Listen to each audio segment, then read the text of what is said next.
আজ আমি যাচ্ছিলাম পুরী। আমার ট্রেন ছিল হাওড়া থেকে।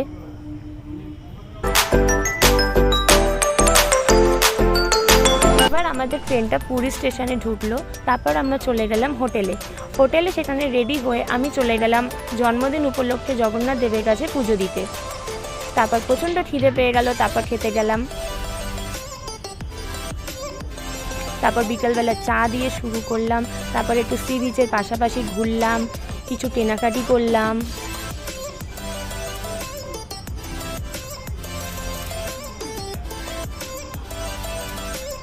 তারপর আবার খিদে পেয়ে গেল, তখন একটু কর্ন চাট খেলাম।